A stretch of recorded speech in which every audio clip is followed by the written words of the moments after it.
Bago tayo magpatuloy sa ating balitaan mga Kabombo Star Nation, noong nakaraang araw ay binisita natin ang bansang Greece kung saan natunghayan natin ang kanilang kakaibang kaugalian at selebrasyon pagdating ng araw o bagong taon. Ngayon naman sa ating New Year Around the World, atin naman bisitahin ang bansang Iceland. Nanda sa inyo yan ni Bombo Genesis Ratio. Bombo Radio Philippines presents New Year Around the World.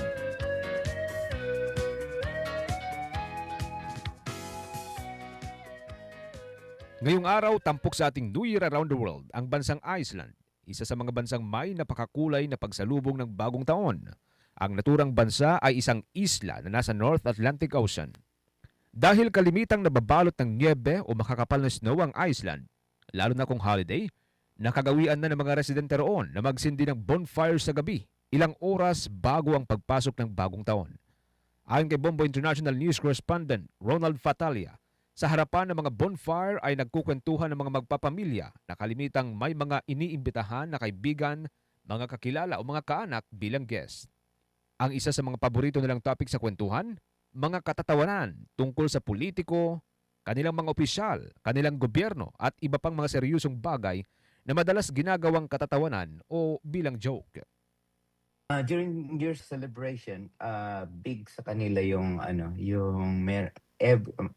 so every area meron silang may parang bonfire. Naglalagay na sila ng mga kahoy, somewhere, anywhere, o yung mga tires na kunwari one area yung dito sa malapit sa bahay ko. 3 kilometers away or maybe walking to my left, merong big bonfire kaming siniset up. So yung mga family, after nila ng dinner or before mag New Year, pupunta kami doon para magtingin ng bonfire, para makita lang yung big bonfire kasi malamig dito. So kahit na may snow around, merong bonfire na nakaset up. And then lahat basically gustong pumunta ron. And then yeah, para lang ma-feel yung init. And then after nun, babalik lahat sa bahay para kumain ng konti. And then meron silang tinatawag na yung parang feed, basically yung kung ano yung summary ng nangyari sa the whole year. So around 10:30 yung mga family, kaupo na sila sa mga TV nila, yun ang ginagawa nila. Tinatawag na Aura Motas Quick. Yun yung yearly summary of what happened. So parang gagawa sila ng mga sketch. So parang gagawa sila ng joke about the politicians, joke about what happened sa mga big thing nangyari locally in Iceland. And then after that, kakain, and then lalabas na sila, and then doon na nila mapapanood yung mga big fireworks. Matapos ang ilang oras na kwentuhan, sisimulan na ng mga pamipamilya ang pagpapaputok ng iba't ibang firecrackers o mga fireworks display. Ayon kay Fatalia, mahal ng mga Icelanders ang fireworks display. Sa katunayan anya, isa ito sa pinakamakulay na bahagi ng selebrasyon sa naturang bansa. Sa ilang minutong nalalabi bago ang bagong taon, makikitaan niya na halos punong-puno ng fireworks display ang buong kalangitan. Iba't iba ang kulay at puno ng mga magagandang estilo. Yung Iceland, big sa kanila yung magbebenta ka ng mga fireworks. So, medyo expensive nga lang. Pero most of the family, lahat sila kanya-kanyang bili ng fireworks. Dito mga packages talaga, hindi ko bibiling Watusi lang or Cinturón ni Judas. Dito pag bumili ka, packages talaga yung mga malalaking parang mag-shoot sa taas. So everywhere, every community, every area, meron ka talagang mapapanood. Or if you want, you can also drive somewhere here, like somewhere overlooking sa downtown. Makikita mo talaga yung downtown. Punong-puno ng usok. And then makikita mo talaga the whole place or the whole sky. Parang punong-puno ng usok dahil sa mga fireworks. So big fireworks, yun yung big thing dito sa Iceland during New Year. Dahil ang Pasko sa naturang bansa ay magpapatuloy pa sa unang linggo ng Enero, kalimitan anyang magpapatuloy pa rin hanggang sa bagong taon ang mga handaan na nagsimula sa araw ng Pasko. Ibig sabihin, 2 handaan, 2 selebrasyon at magkakaibang mga pagkain tulad ng ham, sweet potatoes, smoked lamb at iba pa. And then also, yung Christmas nila hindi nag-end ng 24th, 25th ng December. December, yeah. Meron din silang tinatawag na Tretan din, which is the 6th of January. Yun yung talagang last day nila na sineselebrate nila yung Christmas. And then may expect ka rin na may mga pagkain pa during that time, may mga dinner din. And then yun na yung last na magpapaputok sila ng mga fireworks. So pag tapos ng 6th of January, yun na yung last day of Christmas nila. So dahil yun yung parang believe nila na yung barrier between ng mga elves saka mga tao, regular tao, na broken na. So, yun yung last day nila.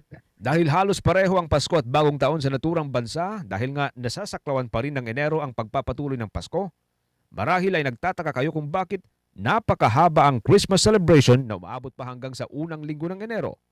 Ayon kay Fatalia, may paniniwala ang mga Icelanders na may labanan sa pagitan ng mga trolls at elves at maging ang iba pang mga nilalang o iba pang mga elemento. Pagkatapos ng Bagong Taon at kapag tuluyan ng humupa ang mga paputok, mga firecrackers at lahat ng ingay dala ng selebrasyon, dito na anya bumabalik sa normal ang sitwasyon.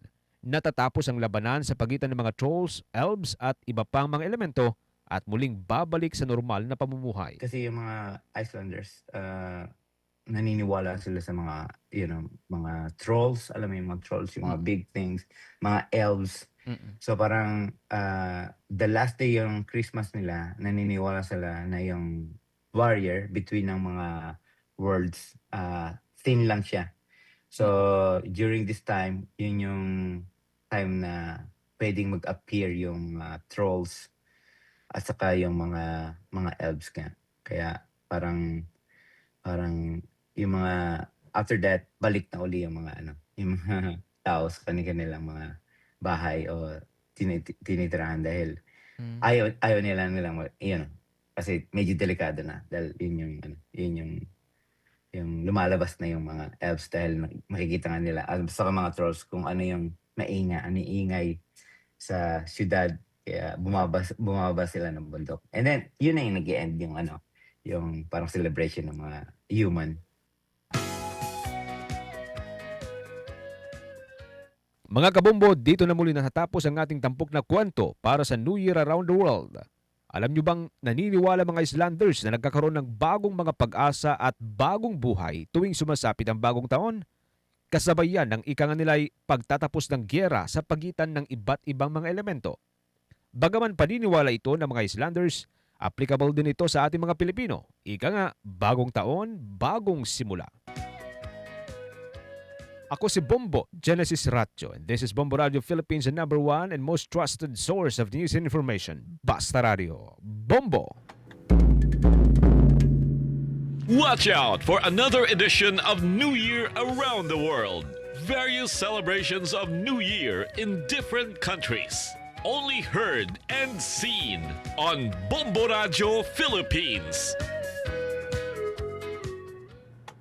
For the most trusted source of news and information, visit our website at www.bomboradio.com. Follow us on Bombo Radio mobile app, Facebook, YouTube, TikTok, and X, formerly Twitter.